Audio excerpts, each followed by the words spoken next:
नमस्कार दोस्तों। आज की वीडियो में हम बात करने वाले हैं हमें अपनी धान में दूसरी यूरिया कब डालना है, कितनी मात्रा में डालना है और दूसरी यूरिया के साथ हमें क्या मिलाकर डालना है जिससे हमारे कल्लों का फुटाव अच्छा हो, धान की ग्रोथ अच्छी हो और ओवरऑल हमारे धान एक नंबर रहें। और किसान यूरिया लगाते समय सबसे ज़्यादा कंफ्यूज रहते हैं कि हमें धान में यूरिया के साथ क्या मिलाकर डालना है, कब डालना है, कैसे डालना है। वो चीज़ों को अच्छे से समझ ही नहीं पाते, जिस वजह से ना तो धान में अच्छा ग्रोथ हो पाता है, ना कल्लों का फुटाव अच्छे से हो पाता है और ना ही धान को अच्छे से बना पाते हैं, क्योंकि ये सबसे बेस्ट टाइम होता है कल्लों के फुटाव का, धान के ग्रोथ का। तो इस समय हमें चीज़ों का बहुत ध्यान रखना पड़ता है। तो दोस्तों, धान में पहली यूरिया को हमने 8 से 10 दिन पर डाला। हमारी धान की ड्यूरेशन 85 से 90 दिन की थी। अब यहाँ पर हम दूसरा यूरिया डालेंगे 20 से 22 दिन पर, क्योंकि ये समय सबसे अच्छा होता है कल्लों के फुटाव का, क्योंकि इस समय सबसे ज़्यादा कल्लों का फुटाव होता है और ये धान का सबसे महत्वपूर्ण टाइम माना जाता है कल्लों के फुटाव के लिए। और इस समय पर दिया गया यूरिया और यूरिया के साथ दी गई चीज़ें कहीं ना कहीं आपकी पैदावार बढ़ाने से लेकर कल्लों के अच्छे फुटाव में बहुत मदद करती हैं। आप अपनी धान की फसल में ऐसे ही रेंडमली यूरिया डालते हो, आपको ये नहीं पता हमने किस डेट पे पिछली यूरिया डाली है, तो आप यूरिया से यूरिया के बीच 10 से 12 दिन का गैप कर लो। और जब आप यूरिया डालते हो तो कम से कम 5 से 6 दिन बाद हमारे पौधों को मिलना शुरू होता है, तो कम से कम आप 10 से 12 दिन का गैप यूरिया से यूरिया के बीच जरूर दें। अब पहली यूरिया के साथ हम क्या मिलाकर डालें?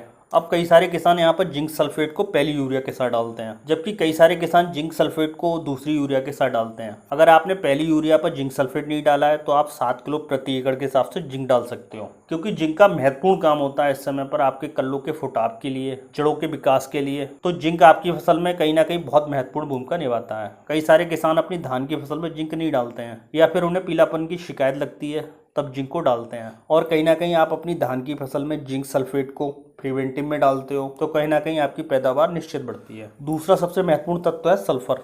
सल्फर को आप अपनी धान की फसल में जरूर डाला करें। सल्फर का भी आपकी धान की फसल में बहुत महत्वपूर्ण रोल है। सल्फर 80% WDG को आप अपनी धान की फसल में 2.5 से 3 किलो ले सकते हो। और धान की फसल में सल्फर एक फंगीसाइड का भी काम करता है, दूसरा मिटीसाइड भी होता है। और धान के ऐसे क्षेत्र जहाँ पानी भरकर खड़ा हो जाता है, जो पौधे आपके स्ट्रेस में आ जाते हैं, उन्हें बाहर निकालना सल्फर का ही काम होता है। अब तीसरी सबसे महत्वपूर्ण चीज़ है यहाँ पर दूसरी यूरिया के साथ कीटनाशक को डालना। तो कीटनाशक के रूप में आप यहाँ पर फटेरा, बटाको या फिर काटप को डाल सकते हो। इन दवाइयों को आप प्रिवेंटिव में डाल सकते हो। कई सारे किसान धान में तनाछेदक आने के बाद फटेरा, बटाको या कुछ और चीज़ें डालते हैं, तो आप अपनी धान की फसल में ऐसी गलती ना करें। आप प्रिवेंटिव में ही इन कीटनाशकों को डालें। अगर आप बाद में डालते हो तो ये अच्छे से काम नहीं करती हैं, तो इन दवाइयों को आप प्रिवेंटिव में ही डालें। अब कई सारे किसान दूसरी यूरिया के साथ पोटास को भी डालते हैं, जबकि पोटास आपकी मिट्टी में ज़्यादा मूव नहीं करता है, आपने जहाँ डाल दिया वहीं पड़ा रहता है। तो आप ध्यान रखें कि पोटास को जब भी डालें आप अपनी धान की फसल में तो जड़ पर ही डालें। और आपको अपनी धान की फसल में डालने की ज़रूरत महसूस हो रही है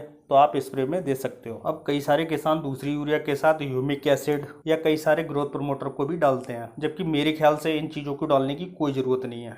इनमें केवल आपका पैसा ही वेस्ट होता है। आपको जड़ों का अच्छे से विकास करना है तो आप अपनी मिट्टी की जाँच कराएँ।